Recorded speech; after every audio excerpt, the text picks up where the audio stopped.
Hey y'all, it's because Mama said so, and tonight I'm going to share with you 3 healthy, creative dinners using fresh vegetables.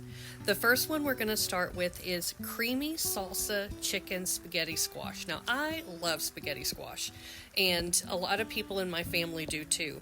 And so I'm going to show you how I prepare my spaghetti squash.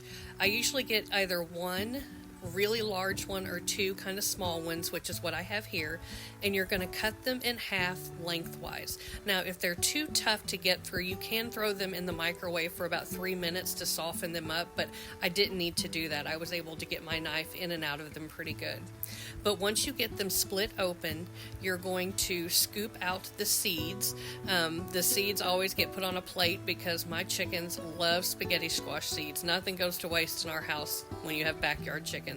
But we're going to scoop all of that out, and then we're going to place them on an aluminum foil lined baking sheet, and we'll brush them with olive oil and sprinkle salt and pepper on them and place them face down on that aluminum baking sheet to bake at 400 degrees for about 30 to 45 minutes. What's awesome about this is as your spaghetti squash is cooking, we'll also be preparing the other ingredients to go with it so it can cook alongside, which is really nice because it basically kind of all ends at the exact same time.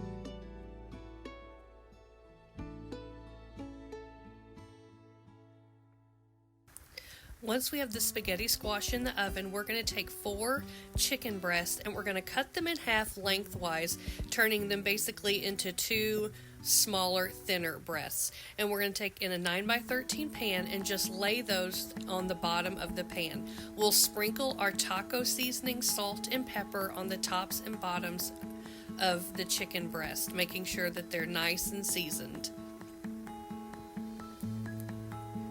Once we have them all arranged in the pan and all seasoned, we're then going to top them with Greek yogurt, salsa, and shredded cheese.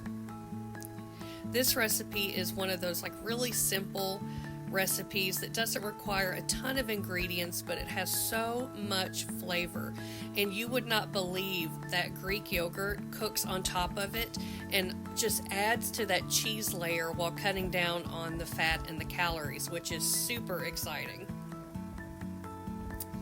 But as you can see, I'm about to grab my Greek yogurt. I'm using 1.5 cups of plain Greek yogurt that I'm just going to spread over the top of my chicken. Now I'm going to be using tomato salsa in this recipe today, but you can switch it up and use salsa verde if you'd like to, just to give it a little bit different flair and a little bit different flavor. But we're going to spread this Greek yogurt over our chicken as evenly as we can before taking 2 cups of whatever salsa we've chosen, and you can get very creative with your salsa choices. I've thought, oh, I bet this would be good with mango salsa and all the other salsas that I see out there, and so I can't imagine there isn't a salsa that wouldn't be amazing with this. But we're just going to pour that 2 cups of salsa right over the top and then sprinkle 1 cup of shredded cheese. Then this will go into the oven along with the spaghetti squash for about 30 to 45 minutes until it's nice and bubbly and cooked through. We're going to bake it and then we're going to let it stand and rest for about 10 minutes before serving it. But this will bake alongside your spaghetti squash, so that way you're not having to do one and then the other. So this recipe usually gets done in about 45 minutes to an hour.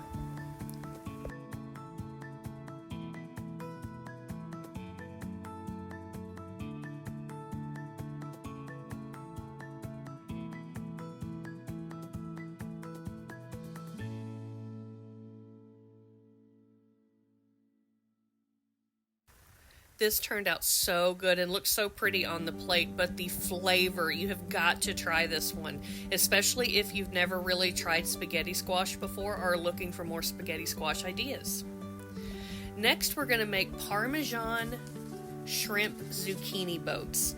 And we're going to start by taking 4 zucchini, and I'm going to cut them down the middle lengthwise, and then using a melon baller or a spoon, whichever you have, I'm going to scoop out the centers. But I'm not going to throw away the centers. I'm going to keep them because we're going to chop them up to actually re-add them back into our quote-unquote zucchini boat.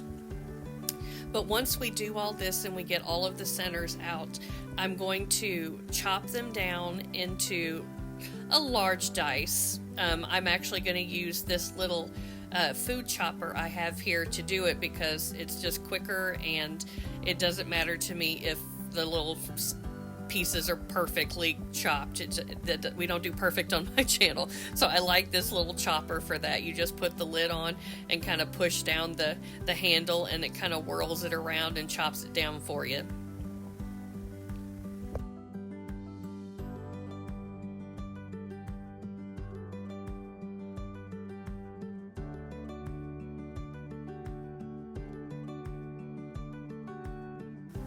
To a bowl, we're going to add our chopped up zucchini centers. And then to that same bowl, we're going to add a can of diced tomatoes. That's a 15-ounce can of diced tomatoes. And then I'm going to add about a cup of mushrooms to my little chopper again and kind of chop them down and add those to the bowl too. This recipe has several fresh ingredients in it, and oh my gosh, has such amazing flavor. We're actually going to serve this on a bed of quinoa brown rice that we're going to make in the Instant Pot. The zucchini takes about 20 minutes to bake, and the Instant Pot rice, by the time you vent it and everything, is right at about 20 minutes too, so this is actually a pretty quick dinner. We're going to go ahead and drop in our mushrooms, and then we're going to add a half a cup of Parmesan cheese and a half a cup of mozzarella. Then for our seasonings, we're going to add a teaspoon each of salt and pepper and Old Bay seasoning. The Old Bay seasoning really sets off the really good shrimp flavor in this dish.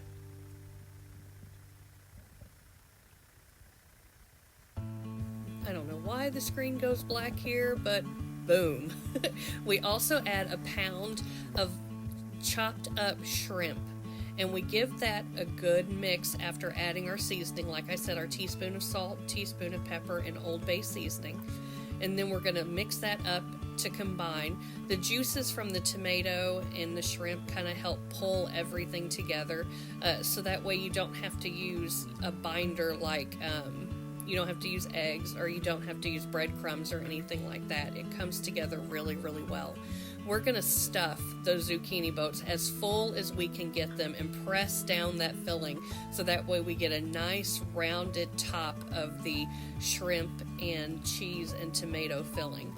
So we're going to lay our zucchini boats flat on a baking sheet, and you'll watch as I just fill them as full as I can. Now I do have just a little bit of the filling left over, but I put that in another baking dish and just baked it off because, quite frankly, we'll eat that on chips. Or it would be so good to take to work and put into a tortilla as kind of like a wrap or a roll-up, but it has such good flavor.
We're going to sprinkle the tops of these with a little bit of extra Parmesan cheese.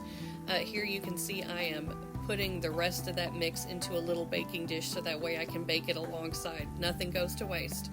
But we're going to add a little bit of Parmesan cheese to the tops of our zucchini boats, and then we're going to bake them in a preheated 425 degree oven for about 20 minutes, and that's about all it takes. If you want to turn on the broiler for the last couple minutes to really get that Parmesan cheese browned, that's something that you can definitely do.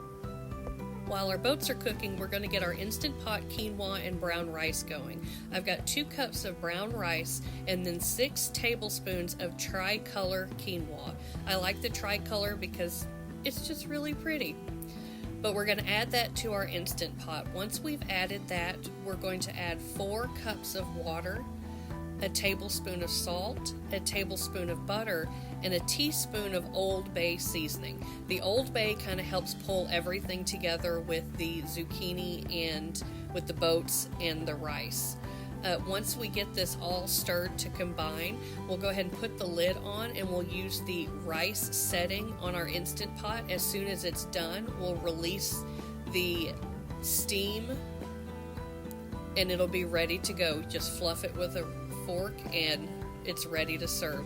This kind of acts as a little bed for our zucchini boats.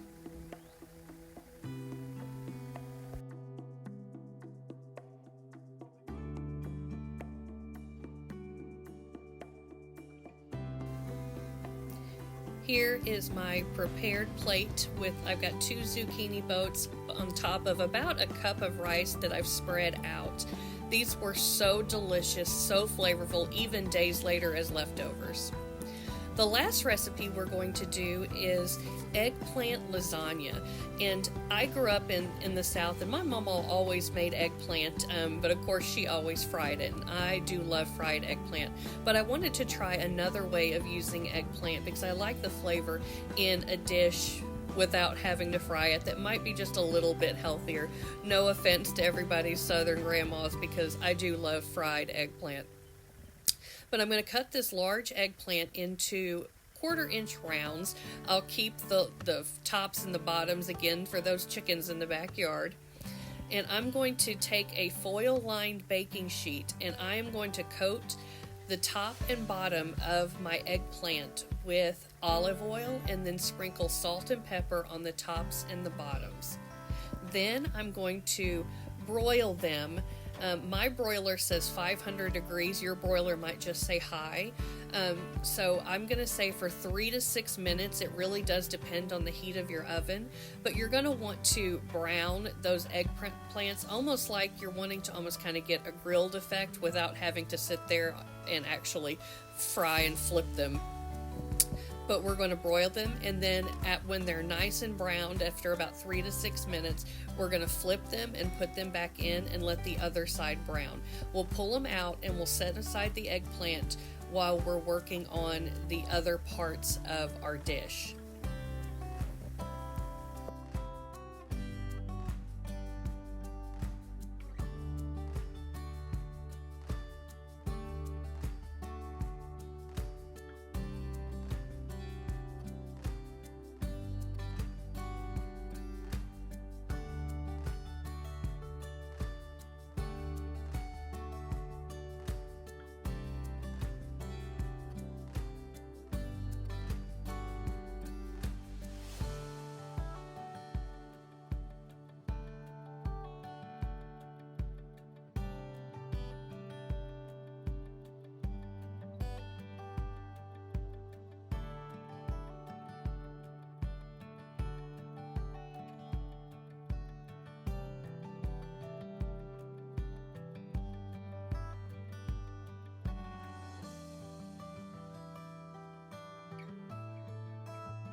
To assemble our eggplant lasagna, I'm going to take about 1/3 of my sauce and spread it out on the bottom of my 9x13 baking dish. On top of that, I'm going to take about half of my eggplant and just lay it down in a single layer. Now I will say this, I almost wish that I had done 2 eggplants just to have more eggplant because I just really like eggplant. But this one large eggplant did work very well, but in the next time I make this dish, I will probably use 2 eggplants just to make sure that there's enough coverage. Then I'm going to add about 1/3 of my cheese mixture and spread that out on top, and I'll top it with just a little bit of Parmesan cheese.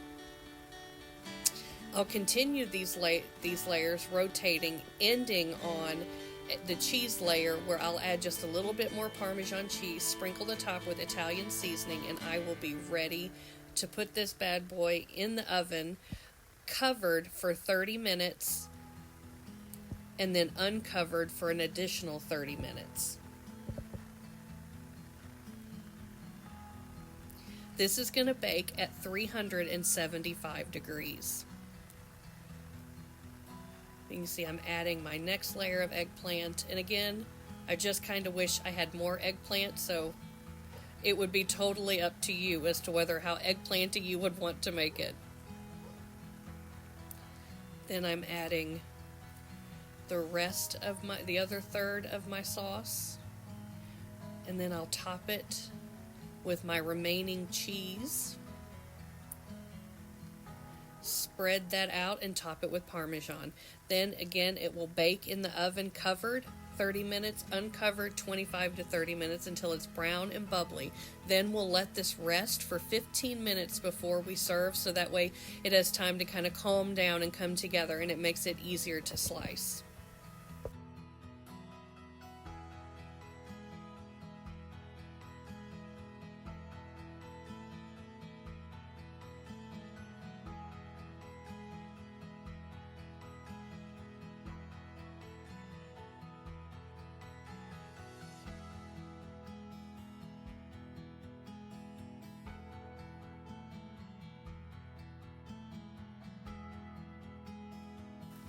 And here is my plate of eggplant lasagna. So good, so much flavor. Thank you so much for watching. I'd love for you to like, share, and subscribe. I'd love to chat in the comments. Take care of yourself, your precious cargo, and why? Because Mama said so.